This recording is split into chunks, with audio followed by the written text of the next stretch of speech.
안녕하세요. 반값보험료 만들기입니다.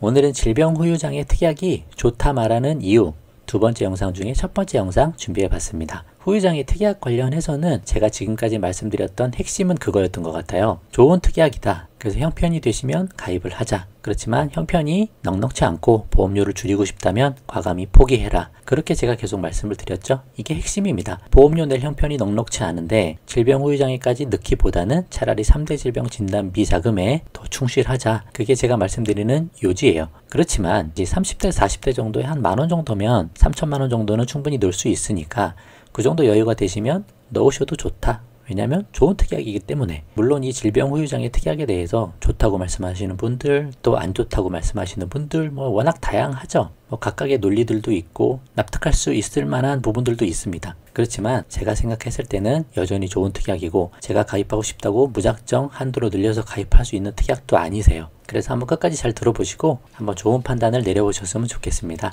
먼저 정의에 대해서 한번 설명해보고, 그리고 질병후유장애 종류, 그리고 보장 범위가 어떻게 되는지, 어떤 혜택들을 받을 수 있는지, 그리고 장점, 단점들에 대해서 이야기를 한번 해보도록 할게요. 시작해보겠습니다. 자, 그럼 질병후유장애란 질병후유장애 진단금이죠. 질병으로 장애를 입었을 때, 상해는 상해후유장애가 따로 있는 거고, 질병후유장애는 질병으로 장애를 입었을 때 지급하는 거다. 진단 확정일부터 최소 6개월 이후의 상태로 판단을 한다. 왜냐면 그전에는 또 어떻게 될지 모르잖아요. 회복이 될 수도 있고 더 악화될 수도 있고, 그래서 어느 정도 시간이 경과한 후에 이거를 판단하게 되어 있습니다. 그래서 의사로부터 장애 진단서를 끊어 가지고 그걸로 보험사에 제출해서 보험금을 받게 되는 방식으로 진행이 되곤 합니다. 장애는 뭐냐? 보험에서 말하는 장애는 질병에 대해서 치유된 후 수술이나 치료를 다 받은 후에 그래도 신체에 남아있는 영구적이어야 되는 거예요. 정신 또는 육체뿐만이 아니라 정신적인 부분에서도 훼손 상태가 있고 기능이 상실된 상태를 말한다. 영구적이 아니고 만약에 한시적인 장애가 남았으면 그게 5년 정도 이상 되면 여기서 지급하는 거에 또 20%만 지급하게 돼 있어요. 그래서 영구적인 장애가 발생했을 경우에 이런 걸 받을 수 있는 보험이다. 그런 특약이다라고 생각하시면 되실 것 같으십니다. 그러면 질병후유장애 종류는 크게 일반후유장애, 고도후유장애 이 정도만 보시면 되실 것 같고요. 장애 지급률 따라서 3에서 79%는 일반후유장애, 그리고 그거보다 더 심하다, 한 80% 이상이다 라고 하면 고도후유장애라고 되어 있습니다. 고도후유장애는 예를 들어 3,000,000원 우리가 가입을 했으면 그 가입 금액을 지급하시는 거고, 80% 이상이면 일반후유장애는 장애 지급률을 곱해서 지급을 합니다. 예를 들어 장애 지급률이 50% 나왔다. 근데 내가 3,000,000원 가입돼 있다. 그러면 3,000에 50 곱하면 1,500만원을 지급받게 되는 부분으로 보시면 되세요. 이 두 특약이 별도로 분리가 된 보험회사도 있고 두 개가 하나로 묶여있는 회사 상품도 있습니다. 그래서 가입하실 거면 고도후유장애만 가입하시기보다 일반후유장애까지 같이 가입하시는 게 좋겠다라고 말씀을 드립니다. 그러면 보장 범위에 대해서 한번 알아볼게요. 신체 범위를 총 13가지로 분류했습니다. 그래서 눈, 코, 귀, 외모, 척추, 등뼈, 씹어먹거나 말하는 기능, 체간골, 팔, 다리, 손가락, 발가락, 흉북부 장기 및 비뇨생식기, 그리고 신경계, 정신행동까지 우리 신체의 거의 대부분 정신적인 부분까지 해서 총 13가지로 분류를 해놓고 각각의 부위에 대해서 장애가 발생할 경우에 진단비를 지급합니다. 그래서 보장 범위가 방대하다는 거예요. 진단비 특약 중에 이렇게 넓은 부위를 보장해주는 진단비 특약은 없습니다. 암 진단비 해봐야 암에 해당하는 것만 지급하고, 뇌졸중, 급성식문경색도 마찬가지죠. 뇌 쪽, 심장 쪽만 지급하는데 후유장애는 범위가 상당히 방대하다. 그러면 또 다른 특장점이 뭐 있나 한번 봐볼게요. 질병후유장애 특약의 특장점, 여기는 보험금 지급 규정에 나와 있는 내용인데, 동일한 질병으로 2가지 이상의 후유장애가 생긴 경우에는 후유장애 지급률을 합산하여 지급합니다 라고 되어 있죠. 그래서 하나의 질병으로 여기저기가 장애가 생겼을 경우에 합산해서 지급합니다. 그런 장점이 있고, 다른 질병으로 인하여 후유장애가 2회 이상 발생하였을 경우에는 그때마다 2회, 3회, 4회 발생하더라도 그때마다 이에 해당되는 후유장애 지급률을 결정합니다. 그래서 반복 지급이 가능하다. 손에 장애가 생겼으면 손에도 나오고, 다리에 장애가 생겼으면 다리에도 또 나온다. 그 다음 치매가 걸리면 또 치매에도 또 나온다. 계속 반복적으로 지급이 되는 거예요. 그래서 합산도 지급하면서 반복적으로 지급하는 막강한 보장 혜택이 있는 게 이 후유장애 특약, 특별히 또 질병후유장애 특약이라고 볼 수 있겠습니다.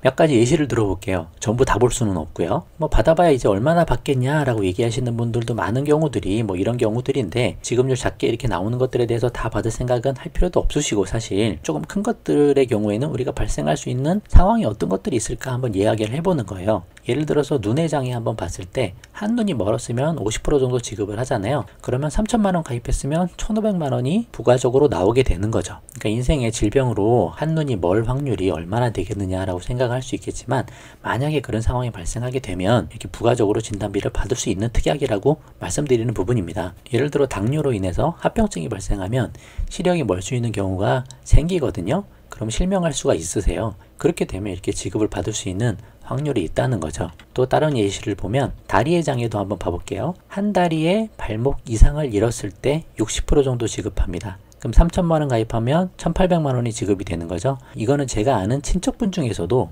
당뇨 합병증으로 인해서 다리를 자르신 분이 계셔요. 당뇨가 이렇게 무서운 거죠. 그런 경우가 생길 수도 있다. 그럴 경우에 이렇게 지급을 받게 된다라는 거고요. 또 한 다리의 3대 관절 중 3대 관절은 엉덩이 관절, 무릎 관절, 발목 관절, 그 세 가지가 한 다리에 있을 수 있는 세 가지 관절이죠. 그 중에 하나의 기능에 심한 장애를 남긴 때 20%를 지급한다고 되어 있습니다. 그럼 이때 세부적으로 보면 관절 하나의 기능에 심한 장애를 남긴 때라 함은 아래의 경우 중 하나에만 해당되면 되는데, 우리가 연세가 좀 드시면 지금 무릎 쪽에 인공관절 수술하는 경우가 있지 않습니까? 그 인공관절 삽입하시게 되시면 여기에 해당되시는 거예요. 그러면 한쪽 무릎에 20%였으니까 만약 양쪽 무릎을 하시면 40%가 되시는 거죠. 그러면 3천만 원에 한쪽이면 20% 600만 원, 양쪽 다 하시면 40%에서 1,200만 원이 지급이 되게 됩니다. 그렇게 은근히 워낙 범위가 넓기 때문에 우리가 받을 수 있는 부분들이 조금씩 있는 거예요. 그리고 신경계의 장애도 한번 볼게요. 여기 보시면 극심한 치매, 심한 치매, 뚜렷한 치매, 약간의 치매 해서 CDR 척도별로 받을 수 있는 지급률이 이렇게 나와 있습니다. 그러면 경증 치매 CDR 척도 2점만 받아도 40% 지급이 된다. 40%면 3천만 원 가입하면 1,200만 원 정도 지급이 되겠다 라고 말씀드리는 부분이고, 그래서 이 부분이 치매보험을 대체할 수 있다. 나중에 비싸게 치매보험을 가입하기보다는 질병후유장애 특약을 가입하는 게 더 효과적이고 가성비가 높다라고 말씀드릴 수 있는 부분이 이런 거예요. 물론 이거에 대한 단점도 있습니다. 이거에 대해서는 나중에 자세히 다시 한번 설명할 일이 있겠지만, 일단 오늘은 이 정도로 하고 넘어가 볼게요. 치매에 대해서 어떻게 나와 있냐면, 치매의 장애 평가는 임상적인 증상뿐만 아니라 뇌 영상 검사를 이제 또 해야 된다고 나와 있어요. 또 18개월 이상 지속적인 치료 후 평가한다라는 부분도 알고는 계셔야 합니다. 무조건 뭐 쉽게 받는다 뭐 그런 이야기는 아니지만, 이런 절차를 통해서 치매에 걸린 상황에도 진단비를 받을 수 있다 라고 말씀을 드리는 부분입니다. 그리고 또 하나는 신경계의 장애로 인해서 뇌혈관질환 쪽도 우리가 보장을 받을 수 있는 확률이 있다 말씀드리는 부분인데, 여기 보시면 신경계의 장애로 발생하는 다른 신체 부위의 장애, 눈, 귀, 코, 팔, 다리 등은 해당 장애로도 평가하고 그중 높은 지급률을 적용한다라고 되어 있죠. 그래서 뭐 뇌졸중이나 뇌출혈이나 뇌경색 등이 발생해서 한쪽이 편마비가 왔다. 그러면 팔이나 다리, 뭐 손가락, 발가락 그런 부분들에 대해서도 장애가 올 수 있잖아요. 그런 부분들이 발생했을 때 지급을 받을 수 있는 부분이 있다라는 거죠. 그리고 뇌졸중, 뇌손상, 척추 및 신경제의 질환 등은 발병 또는 외상 후 12개월 동안 한 1년이 지나야 된다는 거예요. 1년 이상 지속적으로 치료한 후에 장애를 평가한다. 그런 부분들도 좀 알고 계셔야 되고, 이런 부분들 관련해서 우리가 보험회사를 싸워서 지급받기는 쉽지 않습니다. 이걸 전문적으로 해주시는 분들이 많아요. 변호사, 손해자 상사분들이 계시니까 그분들이 이 사건을 대행해 주시고 그분을 통해서 보험금을 받으실 수도 있다는 거죠. 우리가 직접적으로 하기는 어렵지만 약간의 비용을 지급하고 대행해서 지급받으면 된다라는 부분입니다. 그러면 질병후유장애의 단점 및 한계만 이야기를 하고 오늘 영상을 마쳐보도록 할게요. 단점 및 한계가 당연히 있겠죠. 그러니까 치매보험을 대체할 수 있다 라고 했는데, 우리가 가입하는 질병후유장애의 가성비가 좋으려면 80세 만기로 하셔야 돼요. 80세 넘어서 90세, 100세 만기로 하면 보험료가 기하급수적으로 커집니다. 그리고 어차피 저는 실비 외에 다른 모든 보장은 80세 만기로 하자고 제가 말씀을 드리고 있기 때문에 이 부분은 약간의 단점이 있는 거죠. 80세 이후 치매 환자가 전체 한 60% 정도이기 때문에 한 60% 정도는 우리가 놓칠 수 있는 부분이다. 그 부분이 단점이라고 하는 거고, 이건 나중에 제가 치매보험 설명할 때 다시 한번 설명을 드릴게요. 그래도 괜찮습니다. 그래도 80세 만기로 해서 한 40%의 확률만이라도 가져가는 게 괜찮을 수 있으세요. 그 부분이 뭐 치매 보장까지 받으려고 하면 약간의 아쉬운 부분일 수도 있겠죠. 이렇게 얘기하시는 분들이 있어서 제가 굳이 설명드리는 부분이에요. 그리고 연령에 따라서 가입 금액 한도도 있다. 한도가 제한되기 때문에 넣고 싶어도 많이 넣을 수도 없어요. 그래서 가입 금액이 좀 작기 때문에 받을 수 있는 금액도 한계가 있을 수 있는 부분, 그 부분이 단점이면 단점일 수 있습니다. 또 마지막으로 말씀드렸듯이 지급받기 어려운 부분, 또 분쟁의 소지가 있는 부분, 그런 단점도 있다라는 걸 우리가 알고 있으면 되시는 거예요. 모르면 이제 뭐 문제가 되겠지만 알고 있으면 대응하시면 되는 거 아닙니까? 그렇죠? 그렇게 생각을 한번 해보셨으면 좋겠습니다. 그러면 결론은 단점보다는 장점이 많은 특약이다. 그래서 저는 괜찮다라고 말씀을 드리는 거예요. 그리고 장점은 아까 말씀드렸듯이 보장 범위가 넓고 중복 보장도 되고 합산 보장도 된다 라고 말씀을 드렸던 부분입니다.